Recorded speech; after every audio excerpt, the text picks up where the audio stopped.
बिस्मिल्लाहिर्रहमानिर्रहीम। अस्सलाम वालेकुम। नाज़रीन कराम, साबिक़ army chief general Qamar Javed Bajwa के हवाले से आए रोज़ इमरान खान एक नई से नई बात करते हैं। पिछले दिनों तो वो नाम लेकर बात करते थे, अब वो नाम लिए बगैर कहते हैं एक आदमी ने। वो आदमी सारी दुनिया को मालूम है कौन है जिसमें वो कहते हैं वही आदमी है जो उनकी उंगली पकड़कर जिसने इनको 4.25 साल हुकूमत चलाई। वो एक सीनियर जर्नलिस्ट हमारे दोस्त जावेद चौधरी उनसे मिले हैं तो उन्होंने बड़ी बातें की हैं, बताई हैं। जो उन्होंने इंटरव्यू तो नहीं था उन्होंने बनाया, लेकिन उन्होंने एक अपने कॉलम में उसको समो दिया है, जिसमें उन्होंने कहा है कि अगर मैं, जनरल बाजवा ने कहा, अगर मुझे पता है उसका मैं 5% भी बता दूं तो मुखालफीन को मुंह छिपाने की जगह ना मिलेगी। अब मुखालफीन से मुराद सारी दुनिया समझती है उनके कौन से मुखालफीन हैं। उन्होंने हमेशा ये कहा कि मुझे नवाज शरीफ ने इज़्ज़त दी है और इमरान खान की वो चंद खूबियों के भी मुतरफ हैं, लेकिन उन्होंने ये कहा कि मुझे एक्सटेंशन नहीं लेनी चाहिए थी और इमरान खान ने उन पर एक्सटेंशन मुसल्लत की। उन्होंने कबूल करके उन्होंने कहा उन्होंने गलती की। ये वो बात है जो उन्होंने एक जर्नलिस्ट के साथ शेयर की है। जो वक्त गुजरेगा वो बहुत सी बातों को सामने लाएंगे, लेकिन एक बड़ी बात मलिक अहमद खान ने एक प्रेस कॉन्फ्रेंस में कही है कि साकिब निसार से चीफ जस्टिस जो थे उस वक्त, बनी गाला में जो महल है बना हुआ इमरान खान का, उसको लीगलाइज कराने में उन्होंने उसकी मदद की। उन्होंने साकिब निसार से उनको NRO दिलवाया, लेकिन इमरान खान के लोग शायद इसकी तरदीद करते हैं, लेकिन लोग समझते ज़रूर हैं कि बनी गाला की इस गैर कानूनी बनाए गए मकान और इनके साथ दूसरे भी मकानात भी जो हैं इनको लीगलाइज किया गया, तो इसके पीछे कौन सी कुव्वतें हैं। ज़ाहिर है पाकिस्तान में एक तासर पाया जाता है कि फ़ौज की और अदलिया की आपस में बड़ी कुर्बत पाई जाती है। बहरहाल इमरान खान साहब का जो बनी गाला में घर है वो लीगलाइज हो गया।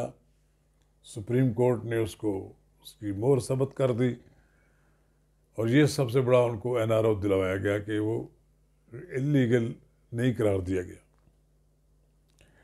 अब बात यह है कि इमरान खान साहब पर मुमकिन है पता नहीं कोई एहसानात का कोई बहुत ज़्यादा बोझ है जनरल बाजवा का, इसलिए वो जनरल बाजवा की उदासी ये बताती है कि उनको ये महसूस होता है कि जितना कुछ उन्होंने इमरान खान के लिए किया, लेकिन उसने जवाबी तौर पर उनको टारगेट बनाया। अब इस वक्त इमरान खान साहब का टारगेट नंबर 1 और तोपों का रुख उनका जनरल बाजवा की तरफ है। वो जनरल बाजवा तो अब रोज़ाना वजाहत करने से रहे, अब फिर ऐसा ही हो सकता है कि वो किसी न किसी दोस्त जर्नलिस्ट को बुलाकर उनको अपना मौक़िफ़ पेश करते हैं और फिर वो किसी न किसी सूरत में उसको अपने कॉलमों में, अपने प्रोग्रामों में वाज़े कर रहे हैं। एक तो सदमा बहुत ज़्यादा है जनरल बाजवा को इस बात का है कि 20 लाख रुपया लेकर कुछ लोगों ने मेरे बारे में FBR के रिकॉर्ड से कुछ पैसे और कुछ मेरी जदादें और चीज़ें बताई हैं। वो कहते हैं कि ये हकीकत नहीं है।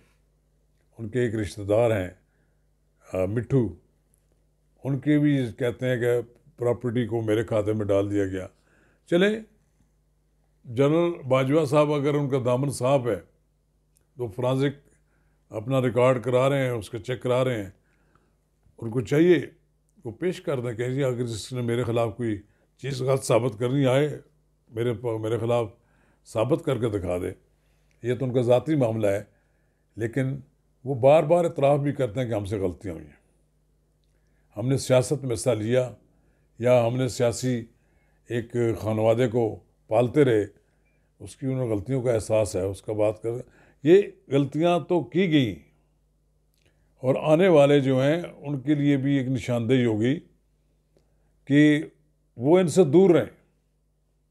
और ये तवक्को रखी जा सकती है कि अब इमरान खान को कोई पालने पोसने वाला कोई आदमी नहीं मिलेगा, और ना ही वो जो मुल्क जिस तरफ चल रहे हैं उस दरिया का रुख तब्दील करेंगे उनके लिए।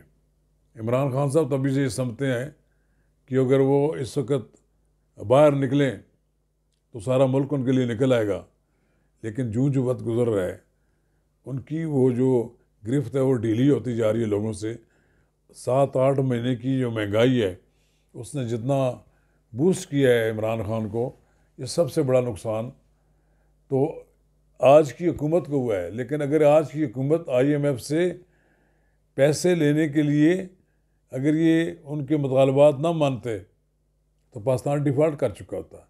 ये 7-8 महीने में तो पाकिस्तान डिफ़ॉल्ट नहीं होने वाला नहीं था, इसके पीछे 4 साल की तबाही बर्बादी शामिल थी।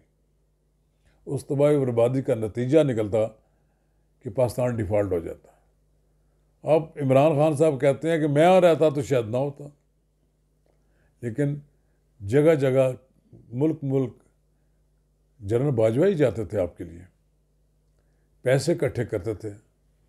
यानी पाकिस्तान के आर्मी चीफ की ये ड्यूटी लगी थी कि वो सऊदी अरब के पास जाए तो उनको राज़ी करे कि आप कुछ पैसे दे दें, तुर्की जाए, चीन जाए, न जाने कहाँ कहाँ जाए, इवन अमेरिका को भी ये कहे कि हमारे साथ हाथ होला रखो।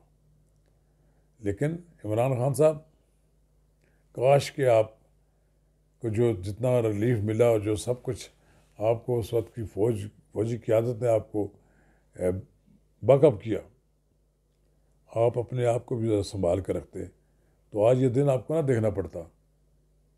आज आप ये कह रहे हैं कि इलेक्शन पता नहीं होते हैं कि नहीं होते हैं, कभी आप कहते हैं मार्च अप्रैल में देख रहा हूँ, फिर कहते हैं कि मुमकिन है टेक्नोक्रेट गवर्नमेंट आ रही है। आपकी परेशानियों का कोई अंदाज़ा नहीं लगा सकता। काश कि आप अपने आप को एक ऐसे सियासतदान के तौर पर एमर्ज करते कि जिनकी बसीरत और जिनकी सोच और जिनके दानिशवराना ख्यालात मुल्क की रहनुमाई कर सकते हैं। आप तो लगता है बिल्कुल जले भुने शख्स बैठे हुए हैं और आए दिन सलवातें सुना रहे हैं, और सारा आपका दुश्मन ही रह गया, एक नंबर रह गया भाई। आर्मी चीफ साबिक जो था वो आपका दुश्मन नंबर 1 हो गया। आप तो सियासतदानों को भूल ही गए जो आपके असल दुश्मन है। ये आपकी कारनामा नहीं है कि हमने सारे सियासी मुखालिफिन को एक जगह इकट्ठे कर दिया। ये पीपल्स पार्टी तो PDM से बाहर थी, ANP भी PDM से बाहर थी, ये सब लोग इकट्ठे हो गए, आपने उनको इकट्ठे किया। जनरल बाजवा ने नहीं इकट्ठे किया। अगर आपने उनको दीवार से ना लगाया होता तो आज ये सूरत हाल ना होती।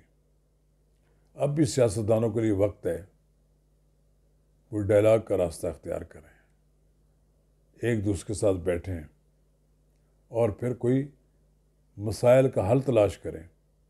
हुकूमतें गिराने, हुकूमतें बिगाड़ने, लॉन्ग मार्च करने और असम्बलियाँ तोड़ने, ये खेल सब बंद होने चाहिए, ख़त्म होना चाहिए।